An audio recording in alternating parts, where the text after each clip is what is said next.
खबर उत्तर प्रदेश बहराइच से।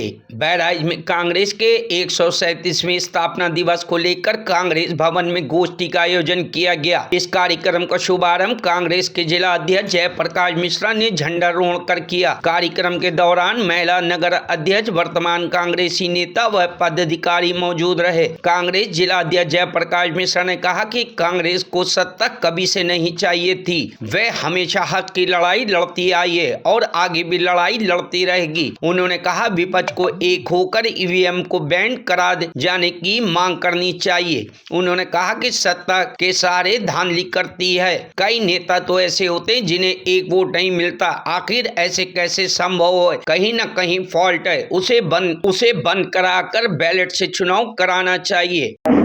जिला कांग्रेस कमेटी अध्यक्ष बहराइच। देखिए, आज ही के दिन कांग्रेस की स्थापना हुई थी। कांग्रेस एक विचारधारा के तौर पर स्थापित की गई थी।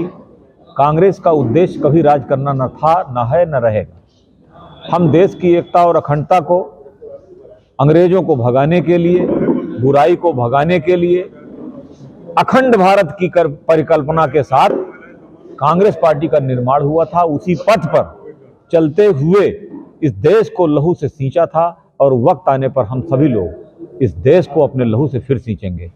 आज जिस तरह से लोकतंत्र खतरे में है, जिस तरह से संविधान खतरे में है, जिस तरह से डिक्टेटरशिप इस तरह से हावी हो रही है कि एक पार्टी पूरी तौर पर पूरे देश को अपने कब्जे में ले लेना चाहती है, संविधान को ले लेना चाहती है, उस विचारधारा के खिलाफ जैसे पहले अंग्रेजों ने फूट डालो और राज करो के नियत से इस प्रदेश में आकर के और अपने आप को स्थापित किया था, उसी तरह से इन लोगों ने फूट डालो और राज करो के नियम को अपनाते हुए हम लोगों को आपस में लड़ा करके ये राज करना चाहते हैं।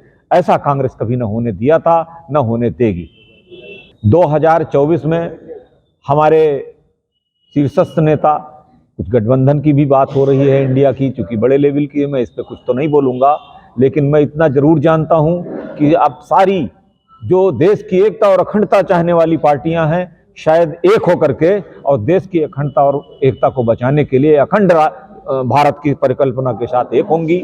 और जो नहीं अगर ऐसा करती हैं, जो आज की डेट में देश की एकता और अखंडता को के साथ इकट्ठा नहीं होती हैं, तो समझ जाइए कि वो पार्टियां ठीक नहीं हैं। क्योंकि इस समय हर चीज को, हमारे पास अध्यक्ष पद है, कोई अध्यक्ष पद नहीं। इस समय न कोई अध्यक्ष है। इस समय का वो शासन चल रहा है कि इस समय हर कार्यकर्ता को इस समय देशभक्त के तौर पे देखना पड़ेगा। न कोई पद, न कोई प्रतिष्ठा, न कुछ। इसलिए हम सबको सब कुछ भुला करके इस समय एकता, एक मुट्ठी बना करके और प्रहार करने की जरूरत है। जिस तरह से आप देखें, जो चुनाव है, आदमी अपना वोट नहीं पा रहा है। कई जगह आपने देखा होगा कि खुद जो कैंडिडेट है वो कह रहा है क्या मुझे ही वोट नहीं मिला। तो अब आप सोच लीजिए कहां जा रही है ये देश, कहां जा रहा है, हो रहा है। ईवीएम का विरोध तो करना ही चाहिए। पता नहीं क्यों हम तो विरोध करते हैं। स्वतः हमारे सारे बहराइच के कांग्रेस जन ईवीएम का विरोध करते हैं और हम ऊपर सभी इंडिया घटक दलों से कहना चाहते हैं कि चुनाव का बहिष्कार करें। अगर ईवीएम से चुनाव हुआ तो जो हो रहा है वो ठीक नहीं हो रहा है, जो मुझे ऐसा प्रतीत होता है। Bureau report, news hub Bharat.